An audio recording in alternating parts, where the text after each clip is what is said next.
পাপাইটুকু YouTube কিচেনে আপনাদের সবাইকে স্বাগত। আজকে একটা নিরামিষ রেসিপি নিয়ে আপনাদের সামনে হাজির হলাম, নবরত্ন কারি বা নবরত্ন কোরমা। খুব সুন্দর একটা রেসিপি আপনারা বানাতেই পারেন নিরামিষের দিনে। তো চলুন, খুব বেশি আমি সময় নষ্ট করব না, চটপট শুরু করা যাক রেসিপিটা। আজকের রেসিপি নবরত্ন কারি। নবরত্ন মানে নয়, যেই 9টা উপকরণ লাগবে নবরত্ন কারি বানানোর জন্য সে উপকরণগুলো দেখিয়ে দিই। সবার প্রথমে আমি নিয়েছি পনির, নিয়েছি একটা ফুলকপি ছোট ছোট করে এইভাবে কেটে নিয়েছি, বিনস, ক্যাপসিকাম, গাজর, কড়াইশুঁটি, একটু বেবিকর্ন নিয়েছি, আর নিয়েছি কাজু বাদাম এবং কিশমিশ। তাছাড়া আমি দুটো পেস্ট আলাদা করে তৈরি করব, আমি আপনাকে দেখিয়ে দিই। প্রথমটা হচ্ছে আপনার কিছুটা পরিমাণ অ্যালমন্ড বাদাম, তার সাথে পোস্ত এবং তার সাথে চারমগজ, এর একটা আলাদা পেস্ট তৈরি করব, এবং টমেটো 3টে বা 4টে কাঁচা লঙ্কা আর কিছুটা আদা দিয়ে আরেকটা আলাদা পেস্ট আমি তৈরি করব। এইবার আমি একটা কড়াই আমি হিট করে নিয়ে কিছুটা সাদা তেল আমি দিলাম। এইবার আমি পনিরগুলোকে ভেজে নেব। এইভাবে আমি একে একে সব কটা পনির আমি কড়াইতে দিয়ে দিয়েছি। খুব কড়া করে আমি এটাকে ভাজবো না। তো একটা সাইড আমার দেখুন ভাজা হয়ে গেছে, এবার উল্টো দিকটাও আমি একইভাবে আমি ভেজে নেব। নিরামিষের দিনে আপনারা এই রেসিপিটা ট্রাই করুন, আশা করি খুবই ভালো লাগবে। দেখুন আমার পনিরটা কিন্তু প্রায় ভাজা হয়ে গেছে। এইবার আমি একটা বাটিতে পনিরগুলোকে একে একে তুলে নিচ্ছি। এইভাবে আমি একে একে দেখুন সবকটা পনির তুলে নিয়েছি। এইবার আমি একই তেলের মধ্যে কাজু বাদাম এবং কিশমিশ, যেটা আপনাদের আগে দেখিয়েছিলাম, সেই সবকটা কাজু বাদাম এবং কিশমিশ আমি দিয়ে দিলাম। খুব কড়া করে ভাজবো না, 1 মিনিটের মতো আমি এটাকে ভেজে কাজু বাদাম এবং কিশমিশ এটাকেও আমি একই সাথে আমি আলাদা করে রেখে দেবো। আচ্ছা, আপনারা কিন্তু মিডিয়াম ফ্লেমে এটাকে রান্না করবেন। আমার ভাজা হয়ে গেছে, এইবার আমি এটাকে তুলে রাখছি। আমি একই সাথে আরেকটা কড়াইতে আমি কিছুটা পরিমাণ জল নিয়েছি, যেটা আমি গরম করে নিয়েছি। এইবার আমি এর মধ্যে সবার প্রথমে গাজর দিলাম। গাজর সবার প্রথমে দেওয়ার কারণ, গাজর কিন্তু সিদ্ধ হতে একটু সময় লাগে, সেই কারণে আমি গাজরটাকে আগে দিলাম। এইবার আমি দিয়ে দিচ্ছি বিনস। এবার আমি দিয়ে দিলাম ফুলকপি। সবকটা ফুলকপি আমি একে একে এইভাবে অ্যাড করছি,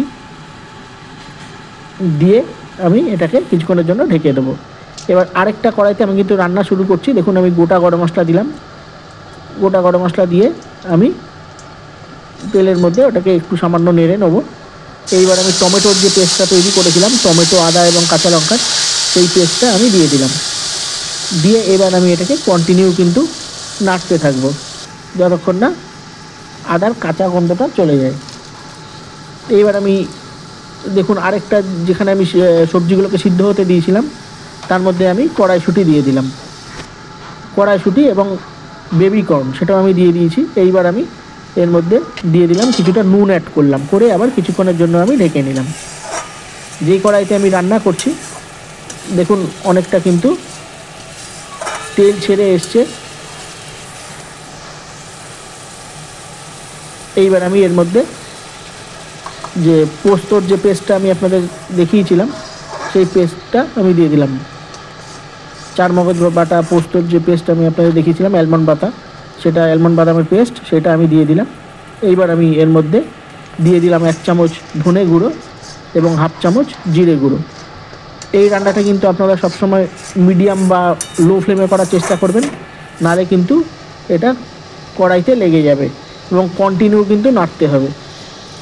যেহেতু অ্যালমন্ড বাদাম দেওয়া আছে, এটা নাড়তে হবে। দিয়ে দিলাম সামান্য পরিমাণ নুন। নুনটা আপনারা পরিমাণ মতো দেবেন। এক্ষেত্রে আমি 1/2 চামচ নুন দিয়েছি। দিয়ে এইভাবে কন্টিনিউ এটাকে নেড়ে যেতে হবে। এইবার আমি দিয়ে দিলাম এর মধ্যে ক্যাপসিকাম।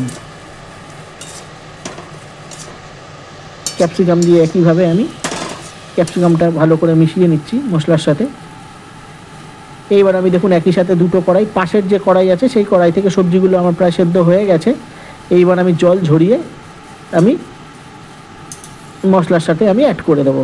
এইভাবে দেখুন আমি পুরোটাই একইভাবে জল ঝরিয়ে একইভাবে আমি দিয়ে দিচ্ছি।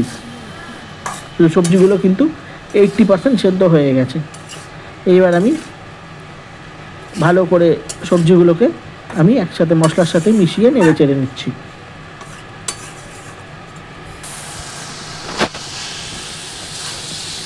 দেখুন এইভাবে আমি ভালো করে মশলার সাথে এইভাবে রান্না করে নিচ্ছি পুরো সবজিগুলোকে।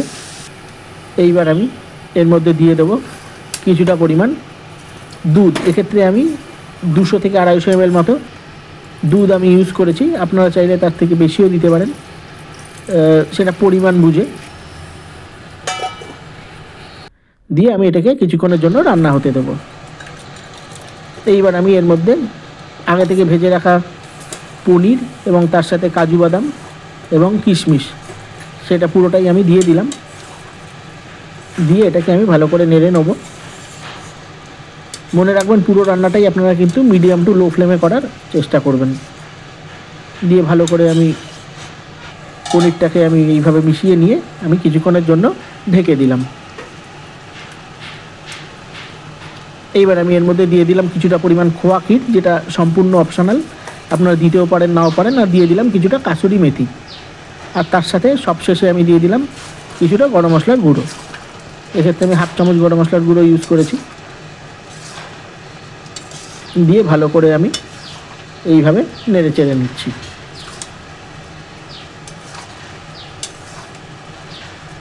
অসম্ভব সুন্দর একটা রেসিপি, আপনারা বাড়িতে ট্রাই করুন এবং আমাকে অবশ্যই কমেন্ট বক্সে একটা কমেন্ট করে জানাবেন কেমন হয়েছে। আর সবশেষে আমি কিছুটা ক্রিম অ্যাড করেছি। এই ক্রিম দিলে কিন্তু ফ্রেশ ক্রিম যেটা বলে মার্কেটে আপনারা পেয়ে যাবেন, এটা দিলে কিন্তু এই রান্নার টেস্ট আরও কিন্তু দ্বিগুণ বেড়ে যায়।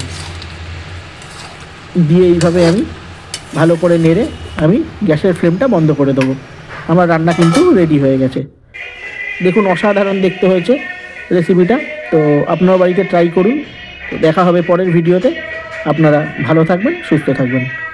ধন্যবাদ।